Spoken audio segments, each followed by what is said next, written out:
আসসালামু আলাইকুম রহমতুল্লাহ। আমি আমেরিকা থেকে বলতেছি, ইউএসএ লোয়াল শহরে থাকি।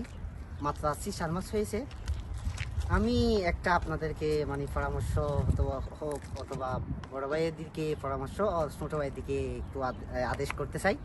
যারা যারা ছাত্র ছাত্রী বলতে ইংলিশে ডেভেলপ করতে চান অথবা ইংলিশে কথা বলার জন্য আকাঙ্ক্ষা আছে আপনাদের, এই যারা এই আকাঙ্ক্ষা নিয়ে বসে আছেন তাদেরকে আমি বলতে চাই, এই ইংলিশ ল্যাঙ্গুয়েজ লেখক ইসাইল আহমদের বইটা নিয়ে আপনারা যদি পড়েন তাহলে বুঝবেন আপনাদের ল্যাঙ্গুয়েজটা কীভাবে ডেভেলপ হবে।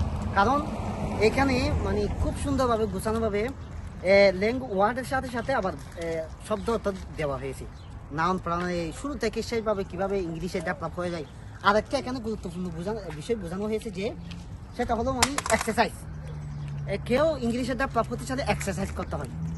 এখানে আপনি একটা শব্দকে নিয়ে স্যার একটা শব্দকে কিভাবে এদিক ওদিক কীভাবে এক্সারসাইজ করা যায় সেটা নিয়ে বিষয় ধরানো হয়েছে।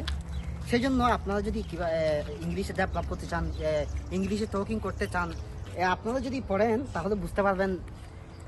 কুল্লু জাদিরিন লাজিজুন একটা কথা আছে, নতুন বই পড়লে নতুন একটা কিছু শিখাবে, কিন্তু এটা আর একটা নতুন জিনিস যেখানে একটা শব্দ দিয়া এটাকে কিভাবে কিভাবে ওয়ার্ড ব্যবহার করা যায়, আবার ওয়ার্ডের ব্যবহার সবগুলো বোঝানো হয়েছে, টেন্স, ন্যারেশন। সেই জন্য আমি বলতে চাই, মাস্টার্স পড়েন কলেজ পড়েন বা সিটি পড়েন, তাহলে এই বইটা নিয়ে যদি আপনি পড়েন তাহলে আপনি কিছু শিখতে পারবেন আমার আশা। আপনাদেরকে ধন্যবাদ জানাই আমি। আসসালামু আলাইকুম রহমতুল্লাহ।